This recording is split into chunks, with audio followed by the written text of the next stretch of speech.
मित्रांनो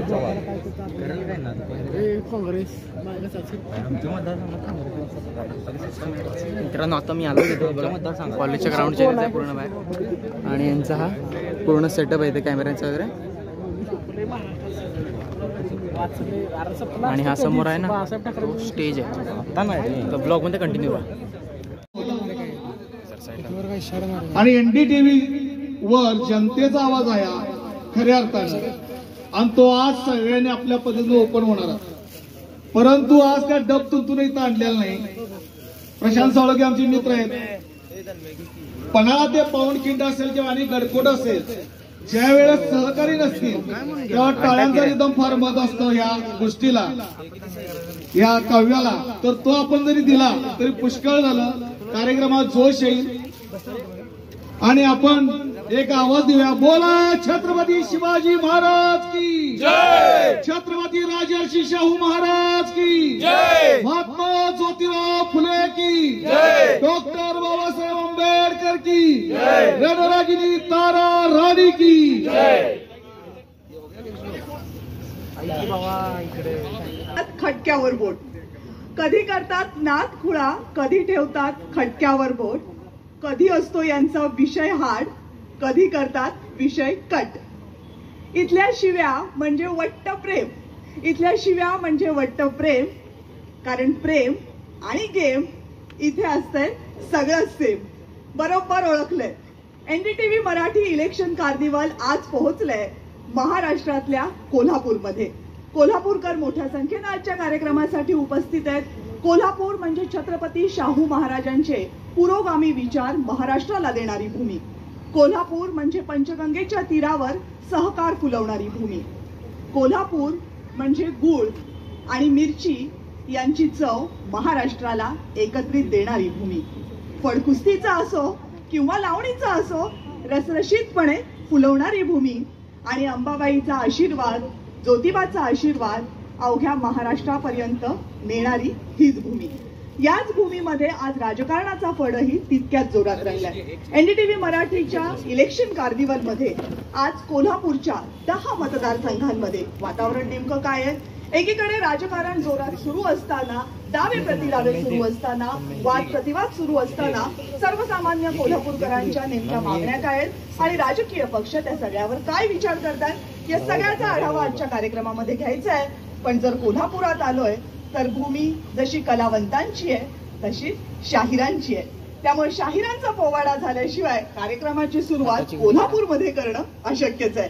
त्यामुळे सुरुवात करूया पोवाड्यानं. शाहीर करा सुरू.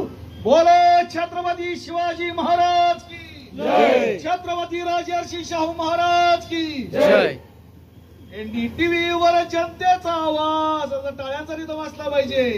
हो, एनडीटीव्ही वर जनतेचा आवाज. महाराष्ट्राच बोलणार, कोल्हापूरकराच बोलणार. हो, अवखर कुणाचं खोट कुणाचं, अवखर कुणाचं खोट कुणाचं.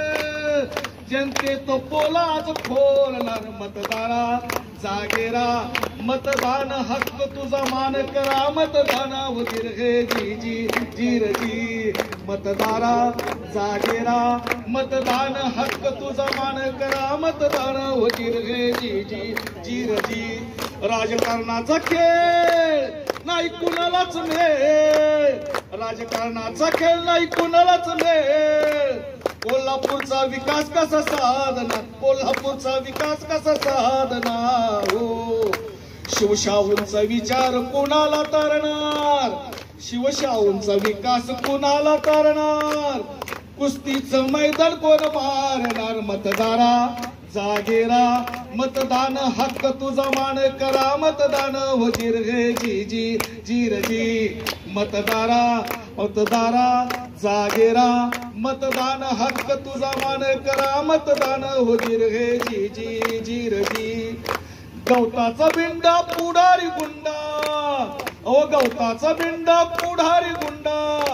गळ्यात नको हो धोंडा, गळ्यात नको हो धोंडा. हो, दारू मटण मिसळ पैशाला, ओ दारू मटण मिसळ पैशाला विकणारा इथला नसावा मतदारा जागेरा. मतदान हक्क तुझा मान करा मतदान हो जिर हे जी जी जीर जी. मतदारा जागेरा मतदान हक्क तुझा मान करा मतदान हो जिर हे जी जी जीर जी. इकडून उड्या न तिकडून उड्या विकासाचा मलिदा कोण खाणार, विकासाचा मलिदा कोण खाणार. आणि बोक्याच्या भांडणात लोली वितळणार, अहो बोक्यांच्या भांडणात लोली वितळणार.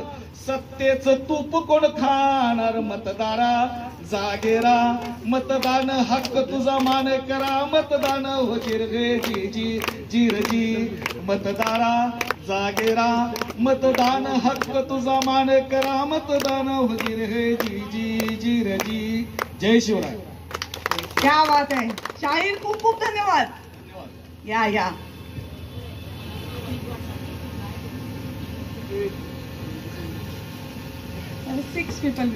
काँग्रेसच्या वतीनं भारती पवार या कार्यक्रमामध्ये सहभागी झाल्यात. भारती मॅडम खूप खूप स्वागत कार्यक्रमामध्ये आपलं. शिवसेना ठाकरे गटाच्या वतीनं प्रतिनिधित्व करतायत सुनील मोदी सर, आपलं खूप खूप स्वागत कार्यक्रमामध्ये. शिवसेना शिंदे गटाच्या वतीनं प्रतिनिधित्व करतायत किशोर घाटगे. घाटगे सर स्वागत आहे कार्यक्रमामध्ये. भाजपच्या वतीनं महेश जाधव या कार्यक्रमामध्ये सहभागी झालेत. महेश जाधवजी खूप खूप स्वागत कार्यक्रमामध्ये आपलेही. मनसेच्या वतीनं प्रसाद पाटील या कार्यक्रमामध्ये सहभागी झालेत. प्रसादजी खूप खूप स्वागत आपलं सुद्धा. आणि या सगळ्या आधीच खालून सांगतायत दंगा करू नका म्हणून. आणि या सगळ्या गेस्ट मध्ये निष्पक्षरित्या कोल्हापूरकरांची बाजू मांडण्यासाठी, कोल्हापूरकरांचे प्रश्न उपस्थित करण्यासाठी पत्रकार आपल्या सोबत आहेत. कोल्हापूरमधले वरिष्ठ पत्रकार सुखदेव गिरी, पुण्यनगरीचे वरिष्ठ पत्रकार आपल्या सोबत या कार्यक्रमामध्ये सहभागी झालेत. सुखदेव आपलेही खूप खूप स्वागत या कार्यक्रमामध्ये.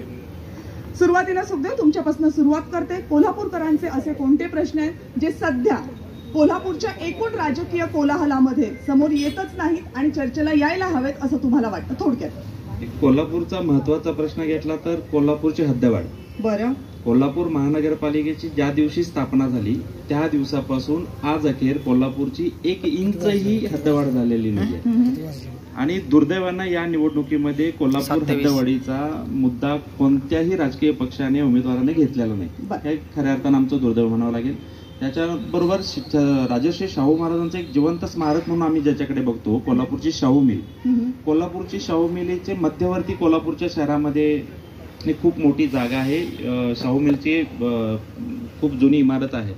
तर त्या शाहू मिलच्या जागेवरती शाहू महाराजांचं जिवंत स्मारक व्हावं अशी गेल्या अनेक वर्षापासूनची मागणी आहे. शाहूप्रेमी त्यासाठी वारंवार आंदोलन करतात, परंतु त्याचाही कुठं या निवडणुकीमध्ये उल्लेख दिसत नाही.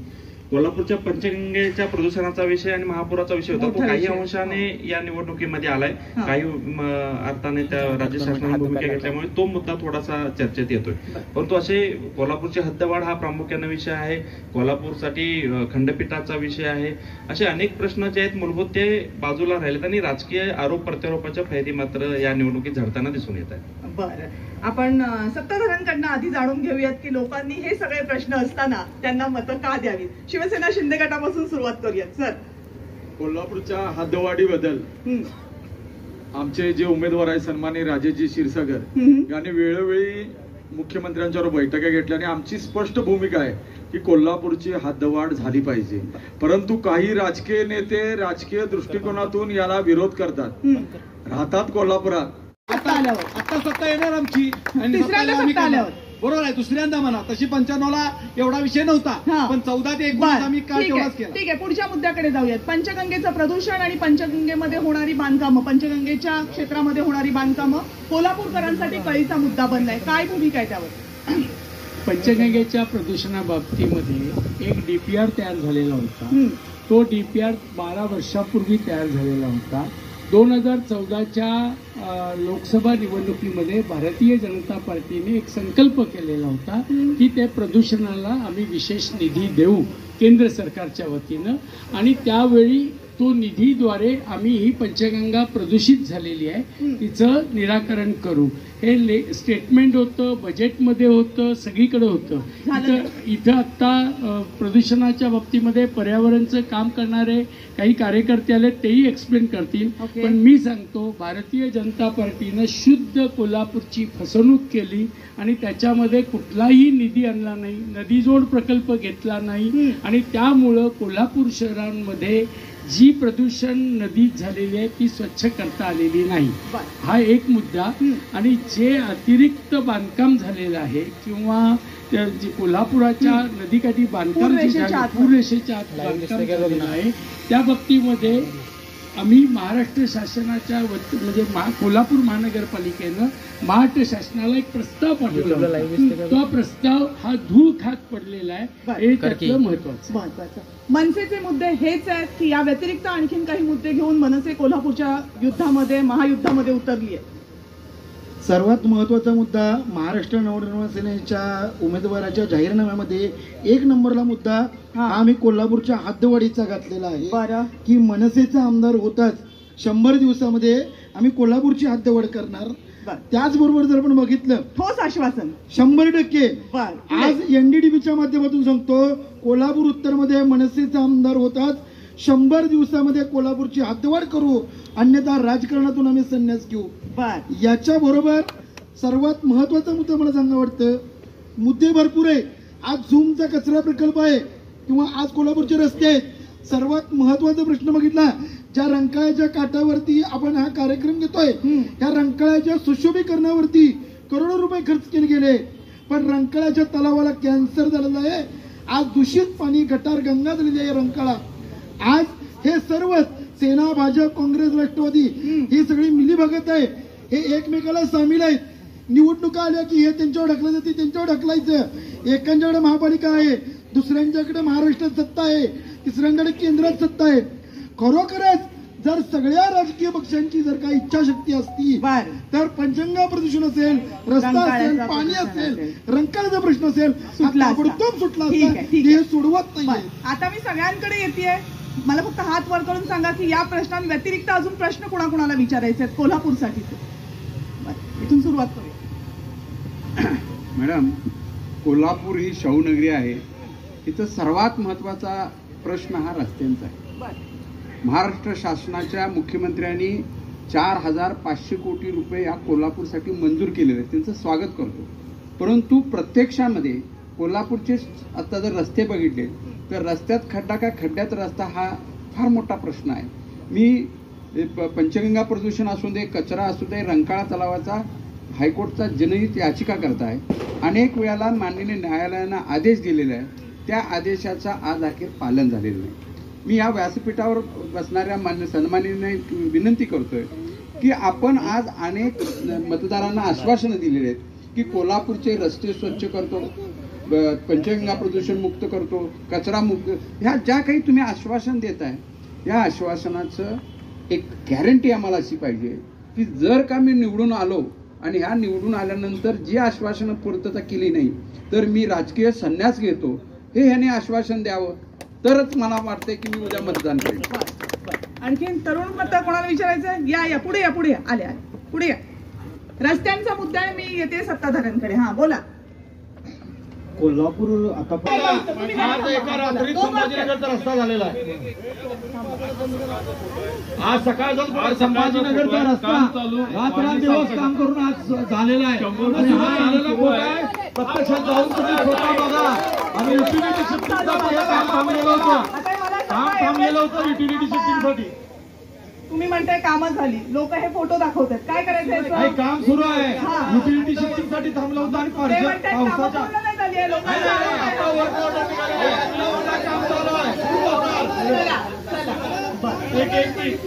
पुढच्या मुद्द्याकडे अजून कुणाला नवीन मुद्दा मांडायचा का? आपण रस्त्याच्या मुद्द्यावर पुढे जाऊयात, एकाच मुद्द्यावर नको थांबूया. पुढचा मुद्दा. मॅडम, कोल्हापूर हे शैक्षणिक म्हणून शाहू महाराजांनी स्थापन केलेली नगरी आहे. इतके सर्व प्रकारचं उच्च शिक्षण मिळतंय, पण कोल्हापूरला ITI पार्कचा विषय या राजकर्त्यांनी फुटबॉल करून टाकलेला आहे. कमीत कमी कोल्हापूरचे 25,000 ते 30,000 मुलं पुण्या, मुंबई, हैदराबाद, बेंगलोर इथं कामासाठी जातात. आता सुखदेव गिरींनी सांगितलं शाहू मिलच्या ठिकाणी शाहू स्मारक उभारावं, पण कोल्हापूरमध्ये एवढे शाहू स्मारक झाले आहेत. मी म्हणतो त्याच ठिकाणी एखादी ITI पार्क उभारला तर लोकांना रोजगार निर्माण होईल, खूप चांगलं होईल. कोल्हापूरच्या लोकांचं स्थलांतर थांबेल, कोल्हापूरला खूप चांगला व्यवसाय मिळेल, तरुण पिढीला काहीतरी चांगला रोजगार मिळेल. याच्याकडे यांनी राजकारण सोडून लक्ष द्यावं. काँग्रेसने उत्तर द्यावं याचा. काय याचा विचार होत नाही कोल्हापूरमध्ये? कोल्हापूरच्या मुलांना का बाहेर जावं लागतं? ज्या कोल्हापूरमध्ये उद्योगधंदे महाराष्ट्राच्या इतर शहरांच्याही अगोदर आले, त्या कोल्हापूरमध्ये सत्ता काय त्यांच्याकडे आमदार नाहीयेत का? तुमची सत्ता कधी हा प्रश्न शाहू मिलचा प्रश्न हा गेले त्यांनी शाहू मिलच्या जागेतच सांगितलेला आहे. IT पार्कसाठी केंद्राबाईच्या वाडीजवळ जागा तयार केलेली आहे. शाहू मिलच्या जागेमध्ये IT पार्क होऊ शकत नाही. बर, शाहू मिलच्या जागेमध्ये मागतच नाही हो म्हणाले. हो नाही, शाहू मिलच्या जागेमध्ये आम्ही मागतच नाहीये. या अगोदर जितकी शिक्षण संस्था तुमच्याकडे होत्या त्यावेळेस तुम्ही IT पार्क का आणलं नाही इथं? सांगू इच्छितो, उत्तर दक्षिणचे दोन्ही आमदार तुमचे असताना तुम्ही काय केलं मग? मी या ठिकाणी खासदार तुमचे सांगू इच्छितो, 35 एकर जागा शेंडा पार्क मध्ये अक्वायर केलेली आहे. 35 एकर जागा अक्वायर केलेल्या आहे IT पार्क साठी. आमदारही तुमचे आहेत, मग का शिक्षणासाठी प्रयत्न होत नाही? वर्ष प्रत्येक वेळेला सत्ताधाऱ्यांकडे वोट कसं दाखवायचं? हे जे म्हणतायत 70 वर्ष, 70 वर्षामध्ये IT पार्क मोठा झाला नाही. हा बावडा मोठा झाला. या शिक्षणामध्ये मॅडम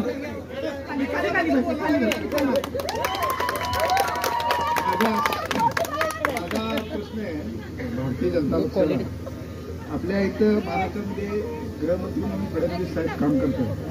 महिलांच्या सुरक्षिततेचा प्रचंड मोठा प्रश्न आहे. एका पन्हाळा तालुक्यामध्ये मॅडम 3 महिन्यात 16 मुली 9 विवाहित म्हणजे त्या 16 मुलीमध्ये जवळजवळ सगळ्या टीनेजर आहेत, म्हणजे 10वी आणि 12वीच्या मुली आहेत. आणि गृहमंत्री सांगतात लाडकी बहीण आणि विरोधक काहीतरी बोलतात.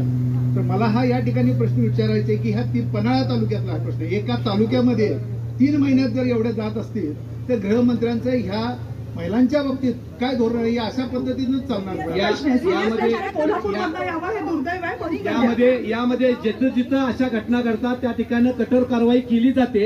आणि या अशा पद्धतीची या घटना घडतात आणि अशा घटना घडतात म्हणून आपल्या नाही कारवाई होते. आणि ऐका आता यावरती देवेंद्र फडणवीसांनी परवाच जाहीर केलेला आहे, डायरेक्ट पोलीस खात्यामध्ये 25,000 मुलींना आम्ही नोकऱ्या देतो असं. जाधव साहेब मुलींना नुसतं भरती करून हे नाही आहे. या ठिकाणी गंभीर प्रश्न आहे. 16 वर्ष 18 वर्षाच्या मुली या ठिकाणी 3 महिन्यात फक्त एका महाराष्ट्रात किती असे प्रश्न असतील? तुमच्या काळात या संख्या मोठ्या विषय की जी आकडेवारी आपल्याकडे आहे त्याची तुमच्या काळात असं नाही. महिला म्हणून सांगते तेवढं ऐका 1 सेकंड ऐका माझा. हा प्रश्न खूप गंभीर आहे. हा प्रश्न फक्त कोल्हापूर पुरता नाहीये, हा प्रश्न अवघ्या महाराष्ट्रात आहे. तुम्ही मांडलेला मुद्दा अत्यंत कळीचा आहे आणि माझी तुम्हाला विनंती आहे की जबाबदार राजकीय प्रतिनिधी म्हणून एकमेकांच्या सत्तेच्या काळाकडे या मुद्द्यावर तरी आपण आपल्याला ठोस निर्णय घ्यावे. ठोस निर्णय सांगितलेला आहे. 100% देवेंद्र फडणवीस सांगितलेला आहे की या संदर्भात कुणालाही माफ केलं जाणार नाही. बरं चला. नमस्कार, मी त्या दादांना उत्तर देऊ इच्छिते की जेव्हापासून बीजेपी तुमचा प्रश्न विचारा, उत्तर द्यायला माणसं समोर. ते म्हणतात ना सुरक्षित नाही आहेत महिला, मग मी ह्यांना प्रश्न विचारते, ह्यांचे आमदार जेव्हा बलात्कार एन्जॉय करा म्हणून सांगतात, महिलांना बकरी आणि माल म्हणतात, त्याचा आधी त्यांनी उत्तर बोला. ते मला अशी जो 2 मुद्दे मांडले त्या प्रश्न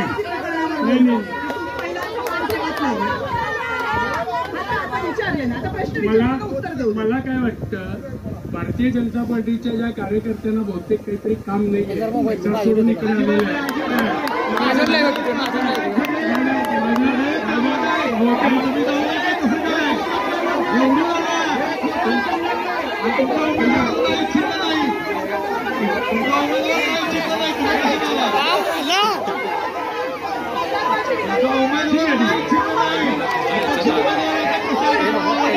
आहे मी असं.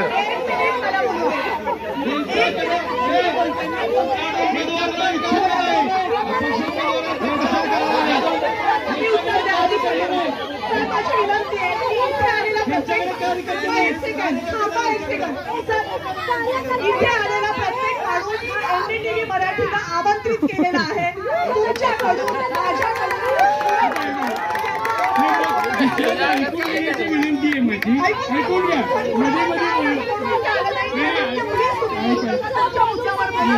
माझा मुद्दा ऐका, तुमचा पक्ष महिलांचा सन्मान करत नाही हा प्रश्न आहे. त्यावर उत्तर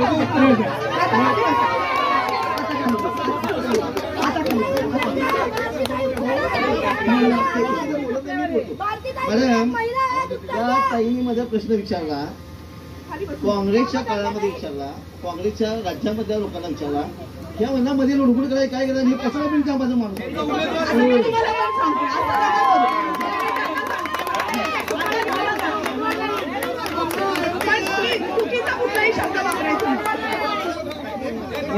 मुळात मुद्दा असा आहे की यांच्याकडे कार्यकर्त्यांची संख्या, कार्यकर्त्यांची वानवा आहे. आमच्याकडे अशा टीम 100 मला फार वाईट वाटते की कोल्हापूर सारख्या पुरोगामी विचार, मला फार वाईट वाटते तुमच्या सगळ्यांकडे बघून. कोल्हापूर सारख्या शहरामध्ये महिला सुरक्षिततेवर बोलताना हे व्हायला नको आहे. आणि मी हे सगळ्यांना सांगते, मी कुणालाही एकाला सांगत नाही. महिला सुरक्षिततेचा प्रश्न आपण या मुद्द्यावर थांबूयात, कारण ज्या तऱ्हेची चर्चा इथे झालेली आहे ना महिला सुरक्षिततेवर, ती एक महिला म्हणून, एक साधी सामान्य नागरिक म्हणून मला पसंत नाहीये. या मुद्द्यावर मी इथेच थांबते. पुढचा मुद्दा कोल्हापूर नाही घेणार या मुद्द्यावर.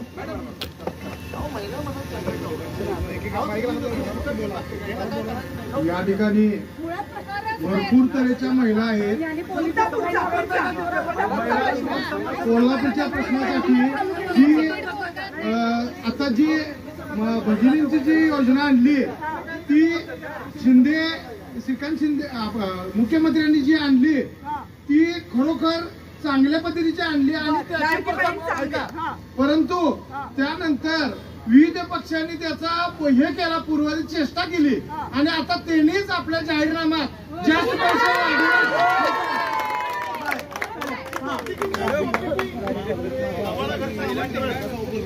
काँग्रेसच्या महिला प्रतिनिधी तिथे बसलेल्या आहेत. त्यांचा मला एकच प्रश्न आहे की तुम्ही कोल्हापूरचे प्रश्न मांडताना महिलांचा एकही स्वच्छतागृह कोल्हापूरमध्ये नाही आहे. एवढ्या वर्ष सरकार तुमचं आहे, 2 टर्म आमदार तुमचे आहेत, आता खासदारी तुमचे आहेत, पालकमंत्री 2.5 वर्षापूर्वी तुमचे होते. स्वच्छतागृह तुम्ही कुठलं तरी घालवलेलं आहे, त्याचं उत्तर तुम्ही द्या. एकही स्वच्छतागृह का नाही आणि तुम्ही का घालवलं तिकडचं स्वच्छता? महानगरपालिकेमध्ये गेली 4 वर्ष निवडणुका झालेले नाही.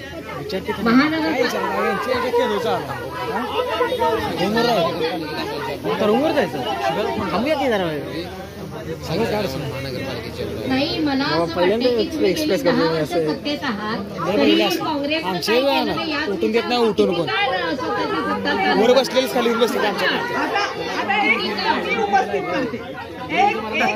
उपस्थित करते. त्या मुद्द्याकडे आपण जाऊयात.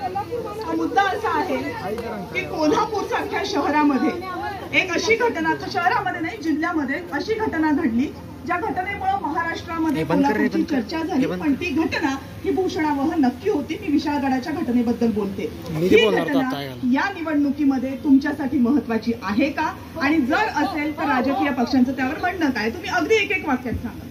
जी घटना घडली त्याच्या अगोदरची घटना जी त्या समुदायानं, अल्पसंख्याक समुदाय म्हणतोय आपण, त्या समुदायानं हिंदुत्ववाद्यांच्यावरती पहिला हल्ला केला. ही गोष्ट मीडियानं परस्पर लपवली आणि जी गोष्ट त्यानंतर जी प्रतिक्रिया उमटली ही गोष्ट मीडियानं ठळकपणे दाखवली. त्यामुळं आता जी तुम्ही बोलताय ना शर्मेनं मान वगैरे वगैरे, परंतु त्याच्या मागचं षडयंत्र कुणी केलं, त्यानंतर तिथं विशाळगडावर जाऊन कुणी पैसे वाटले, त्यांना हैदराबाद पासून संपूर्ण देशामध्ये कुणी कुणी मदत केली आणि या देशामध्ये विषमता कुणी दाखवली. कोल्हापूरच्या आमदारांनी जाऊन तिथं, खासदारांनी जाऊन तिथं किती मोठ्या प्रमाणात अश्रू ढाळले. तसं हिंदुत्वाद्यांची जी नुकसान झाली त्याबद्दल केलं का, हा माझा प्रश्न. मनसेनी याच्याबद्दल बराच आवाज उठवला होता, बोला. सर्वात पहिल्यांदा विशाळगडाच्या प्रश्नावरती महाराष्ट्र नवनिर्माण सेनेनं गेली 10 वर्ष लढा दिलेला आहे. आज जर सगळ्यात महत्वाचा मुद्दा बघितला, विशाळगड प्रकरण जे घडलं हे सत्ताधारी शासनामार्फत पुरस्कृत होतं. कारण सत्ताधाऱ्यांचेच बगलबच्चे होते ज्यांनी जाऊन विशाळगडावरती दंगल पेटवली आणि दंगल पेटवल्यानंतर त्या दंगलीचा जो व्हिडिओ आणि जे चित्रीकरण झालं ते अत्यंत वाईट पद्धतीने झालं. कारण माझा त्या ठिकाणी जाहीर आरोप आहे की अल्पसंख्याकांना म्हणत नाही मी, मुस्लिम धर्मीयांनी हिंदूंच्या वरती जे आक्रमण केलं ते कुठेही पुढे आलं नाही. पण अशा पद्धतीनं आज जे विद्यमान पालकमंत्री होते त्यांनीच विशाळगडावरच्या मुस्लिम लोकांना पाठीशी घालणं आणि हिंदू मुलांना त्या ठिकाणी पोलिसांच्या मार्फत चोप देऊन त्यांना कैदेमध्ये ठेवण्यात आलं. बर, यावर उत्तर सत्ताधाऱ्यांकडे शिंदेगड. मुळामध्ये हा प्रश्न अतिक्रमणाचा आहे आणि आपल्या माहितीकरता सांगतो 3 खाते होती, महसूल खातं, वन खातं आणि पुरातत्व खातं. मी यातला पहिला तक्रारदार आहे आणि आमच्या यावेळी जिल्हाधिकाऱ्यांनी 3 खाते 3 एकत्र येऊन या अतिक्रमण निश्चित केलं आणि अतिक्रमण काढण्याच्या नोटिसा दिल्या आणि यातून हा वाद उद्भवलेला आहे. आणि आज हे म्हणतात की सरकार पुरस्कृत होतं, हे अतिशय चुकीचं आहे. छत्रपती संभाजीराजे यांच्या नेतृत्वाखाली या ठिकाणी आंदोलन झालं. त्यामध्ये सगळे शिवप्रेमी, गडप्रेमी, यामध्ये कुठलाही पक्ष नव्हता, शिवप्रेमी सामील झाले आणि हे या ठिकाणी याला वेगळा रंग देऊन, राजकीय रंग देऊन हा शिवप्रेमीचा अपमान करतात. आणि आज अशोक देसाई म्हटले ते खरं आहे की एका समाजाला मदत का, जर नुकसान झालं होतं तर सगळ्यांचं झालं होतं, हिंदूंना फक्त यामधून का वगळण्यात आलं. अगदी थोडक्यात 2 वाक्य. खरं म्हणजे दंगा झाला तो गजापूरमध्ये. गजापूरमध्ये झालेली घटना ही निषेधार्ह आहे. ज्या अतिक्रमण आहे त्या अतिक्रमणामध्ये 100 पैकी 40 कुटुंब ही हिंदूंची अतिक्रमण आहेत. काढताना अतिक्रमण सगळ्यांची काढली गेलेली आहे. जो गजापूरला खाली दंगा झाला तो प्लॅनली हा सत्ताधाऱ्यांनी घडवला असं आमचं मत आहे. मी स्वतः या ठिकाणी जाऊन आलेले आहे. विशाळगडावरचं अतिक्रमण आणि त्याच्यापासून खाली 6 किलोमीटरवरती असणारं गजापूर गाव आहे, ज्यांच्या घराचे 7 बारे प्रत्येकाकडे आहेत आणि त्या घरांचा आणि अतिक्रमणचा काडीचाही संबंध नाही आहे. अशी घरं जमीनदोस्त केलेली आहेत. ही जमीनदोस्त ती त्यांचीच नाही तर पुढे जाऊन दलितांची घरं सुद्धा जमीनदोस्त केलेल्या आहेत. आजही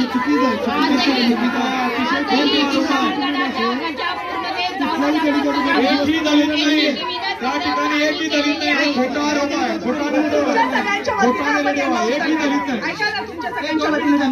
हे संपूर्ण चुकीचं आहे.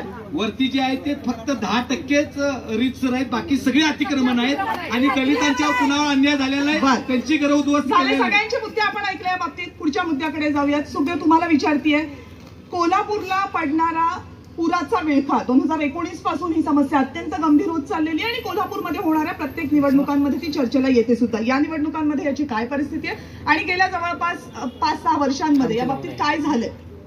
मुळात दुर्दैव याचं आहे की कोल्हापूरचा 2005ला एक कोल्हापूरला खूप मोठा पूर आला होता. त्याच्यानंतर 2019ला आला आणि 2019 नंतर 21ला आला. 2005ला जो पूर आला त्यावेळेची जी पूररेषा होती कोल्हापूरची, तर ती पूररेषा ओलांडून 2019 पर्यंत जर बघितलं तर ते पूररेषा जो क्षेत्र होता त्या पंचगंगेची पूररेषाच अस्तित्वात राहिली नाही. इथल्या प्रशासनाच्या माध्यमातून, राजकारणाच्या माध्यमातून ज्या बिल्डर लोकांनी अतिक्रमण केली, अनेक लोकांनी नदीच्या पात्रामध्ये खर माती टाकली, नदीचं पात्र बुजवलं, त्याच्यामुळे एवढी वाईट परिस्थिती आली की पंचगंगेचं पाणी ज्या पात्रातून जायला पाहिजे होतं त्या पात्रामध्ये खर माती राहिल्यामुळे ते पाणी जे आहे तो फुगवटा शहरामध्ये घुसला. चुकीच्या पद्धतीनं रस्त्याची कामं झाली. जो पुणे बेंगलोर हायवेचं महामार्गाचं रुंदीकरण झालं त्यावेळेला टाकलेला भराव, त्या भराव्याचा परिणाम असा झाला की जिथं भविष्यात कधीही पाणी येणार नाही अशी लोकांची मानसिकता होती, त्या दसरा चौकामध्ये पुराचं पाणी आलं.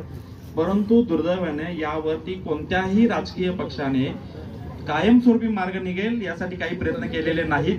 दुसरा विषय की याच्यामध्ये जो भराव टाकला गेला त्याच्यामध्ये बांधकाम व्यावसायिक आणि इतर काही घटक समाविष्ट असल्यामुळे त्यांच्याशी प्रत्येकाचे हितसंबंध असल्यामुळे सोयीस्कररित्या या विषयाकडे दुर्लक्ष केलं जातं. पुराच्या संदर्भात मी उत्तर देतो. हे खरं आहे की अनेक वर्ष पुराच्या पाण्यामुळं लोकांची घरं अक्षरशः पाण्याखाली जातात, संसार उद्ध्वस्त होतात, त्यांची सगळी कागदपत्र डॉक्युमेंट सगळे वाहून जातात आणि त्यांना स्थलांतरित करावं लागतंय. पण आत्ताचे आमचे असणारे महायुतीचे उमेदवार आमदार राजेजी क्षीरसागर साहेब यांनी अगदी परवाच गेल्या 1.5 महिन्यापूर्वी मुख्यमंत्री इथं आलेत आणि 3200 कोटी रुपये या पुराच्या पाण्यासाठी आणलेत. हे पुराचं पाणी दुष्काळग्रस्त भागामध्ये वळवण्याचं हे मंजूर झालेलं आहे. कायमचा प्रश्न आता इथून पुढे पुराच्या पाण्याचा धोका कोल्हापूरला राहणार नाही ही 100% गॅरंटीने सांगतो. हा प्रश्न मार्गी लागलेला आहे. चुकीची कोल्हापूरला पुराचा धोका पडल्यानंतर पुढे काय होतं ते तुम्हाला माहिती आहे. मॅडम चुकीची माहिती देतात, चुकीची माहिती देतात. वर्ल्ड बँकेकडे हा प्रस्ताव दिलेला आहे आणि वर्ल्ड बँकेने तो नाकारलाय, मंजूर झालेला आहे. तुम्हाला आम्ही कोल्हापुरातल्या या सामाजिक चळवळीत काम करणारी तरुण मंडळी आहोत. आम्ही खरं तर या सगळ्यांच्याच उत्तरानं आमची निराशा होती की काय असं वाटतंय, कारण चर्चेतनं इथं चर्चेचं उराळ चालू आहे पण कोल्हापूरच्या समस्या काही सुटत नाही.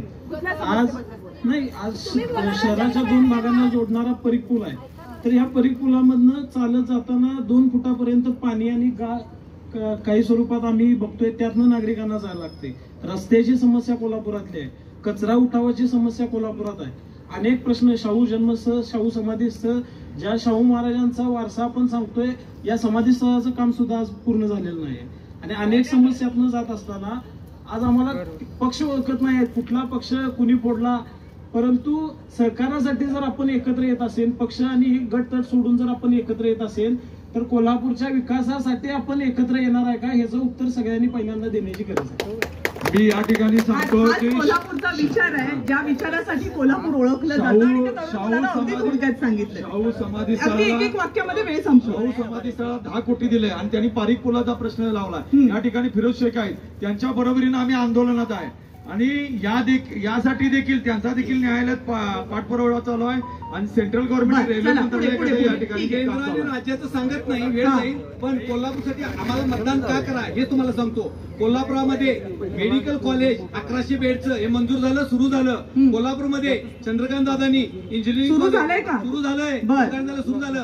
कोल्हापूरमध्ये चंद्रकांत दादा पाटील यांनी इंजिनिअरिंग कॉलेज आलं, ते सुरू झालेलं आहे. कोल्हापूरमध्ये आता सांगितलं 3200 कोटी पुण्याच्या पाण्याचा प्रश्न मार्गी लावलाय. हा रंकाळा विद्यमान आता आमचे असणारे होणारे आमदार माजी आमदार राजेश क्षीरसागर 25 कोटी रुपये आणले, त्याचा विकास सुरू आहे. आज कोल्हापूरचे सगळे लोक या ठिकाणी पर्यटक यायला आलेले आहेत. गांधी मैदान इथं आहे मोठं, त्या गांधी मैदानाला सुद्धा चला आपल्याला जाहीरनामा नाही वाचायचा. ठीक आहे ठीक आहे मला बोलू द्या. नाही खूप केलं, ठीक आहे. ऐकलं आता ना.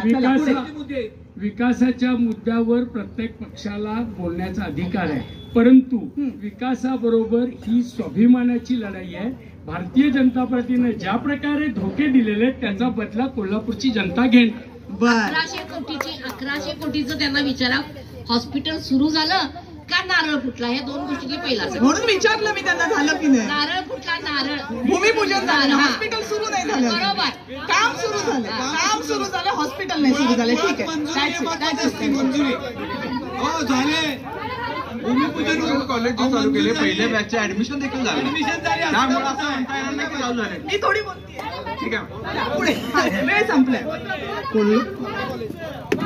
कोल्हापूरचे जे सर्वच प्रश्न आहेत त्यामध्ये जर का आपण बघितलं, रंकाळ्याचा प्रश्न असेल, रस्त्याचा असेल, किंवा त्या युवकांनी सांगितलं कोल्हापूरच्या विकासासाठी कोल्हापूरचं केशवराव भोसले नाट्यगृह जे आहे, केशवराव भोसले नाट्यगृह हे काही निष्कर्ती लोकांच्यामुळे ते जळलं.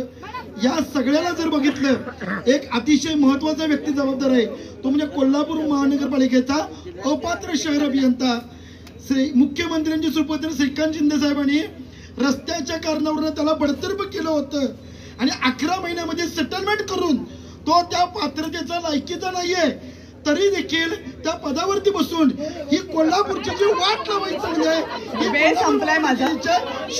त्यांनी उत्तरं दिली आहेत ना. मुद्दा असेल, तुमचा प्रश्न असेल तर मला सांगा, मला एक्सप्लेनेशन नको, मला तुमचं झालंय सर. प्रश्न असेल तर तुम्ही उत्तरं देऊ नका. केशवराव भोसले नाट्यगृह असू दे किंवा कोल्हापूरची जी झालेली दुरावस्था असू दे, त्याला एक व्यक्ती कारणीभूत नाही आहे. गेली अनेक वर्ष महानगरपालिका ज्यांच्या ताब्यात होती त्या काँग्रेसच्या त्याच्यामुळे ही दुरावस्था झालेली आहे. शेवटचं वेळ संपली माझी.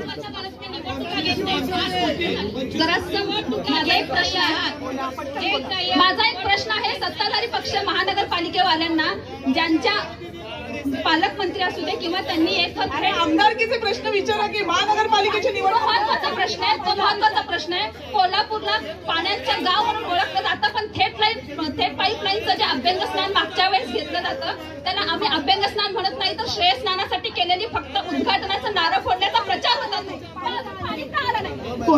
कोणावरती मला प्रश्न विचारायचे ना. बर एका वाक्यात तुम्ही एक्सप्लेनेशन देऊ नका प्लीज. फक्त अतिशय कमी याच्यात सांगतो. मुळात कोल्हापूरला विळखा बसला तो आलमट्टीमुळं. आलमट्टीचे पुढचं हिप्परगे आहे. त्या दोन्ही याच्यामधून विसर्ग होत नाहीये. आणि 19ला जे सत्तेचं गुऱ्हाळ हल्लं आणि सेना काँग्रेस आणि त्यांनी जे सत्ता स्थापन झाली त्याचा पहिला फटका 19लाच बसला.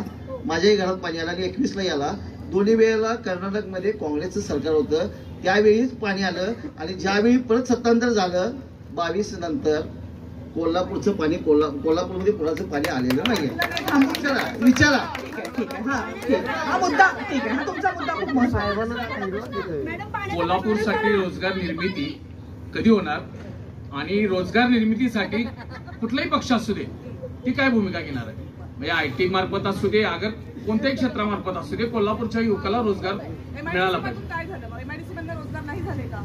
MIDC मधून जर रोजगार झाले असले तर इंजिनियर जो मुलगा होतो आता मेडिकल कॉलेज काढलं इंजिनिअरिंग कॉलेज काढलं. आज आमच्याकडे इकडे विविध ह्याचे इंजिनिअरिंग कॉलेज आहेत. तर ते इंजिनियर होऊन त्यानं MIDC मध्ये हेल्पर व्हायचं का? तर इंजिनियरच्या पात्रतेचं रोजगार निर्मिती कोल्हापूर शहरात. हा अगदी शेवटचा प्रश्न. याच्यानंतर माझी वेळ संपलेली आहे. रोजगाराच्या मुद्द्याबद्दल आता प्रश्न उपस्थित झालाय. तर इथल्या काँग्रेसच्या नेत्यांना कॉलेज काढायला समजले पण त्या कॉलेज नंतर रोजगार निर्मिती करायसाठी जे IT पार्क आणलं पाहिजे त्याच्यासाठी नुसतेच त्यांनी शब्द दिले. तर काँग्रेसच्या नेत्यांना मला विचारायचं आहे. त्यांनी असं सांगितलं होतं की मी जर या 5 वर्षात IT पार्क कोल्हापूरमध्ये आणलं नाही तर मी परत इलेक्शनला उभारणार नाही. कोणी सांगितलं होतं? राजकीय संन्यास घेतो म्हणून सांगितलं. कोणी सांगितलं? बंटी पाटील साहेब आणि ऋतुराज पाटील साहेब यांनी. त्यांनी राजकीय संन्यास घेतो म्हणून सांगितलं तर घेतला का? आता एक मिनिट आता सगळ्यांचं ऐकलेत. रोजगाराचे प्रश्न ऐकलेत. 1 मिनिट उत्तर द्यायला तुम्ही सुरुवात करण्या अगोदर थेट तुमच्या नेत्यांवर आरोप झाले त्यामुळे तुम्ही उत्तर द्या आणि त्यानंतर सत्ताधाऱ्यांच्या वतीनं हे मला त्यांनी दाखवून द्यावं. हे चुकीचं सांगतायत. शिक्षणाची केंद्र उभी केली म्हणून पोरं शिकतायत काय? रोजगार निर्मिती करण्याचं काम केलं. 2 लाख नोकऱ्या वर्षाला देणार होतं. तुम्हाला करता आली नाही. चंद्रकांत पाटील पालकमंत्री असून एक त्यांना एज्युकेशन संस्था करता आली नाही. हे त्यांचा दुर्दैव आहे. हे म्हणते ना आणखी एक वाक्य जोडतो. थेट पाईपलाईन कोल्हापूरला जर मी दिलं नाही तर संन्यास घेतो.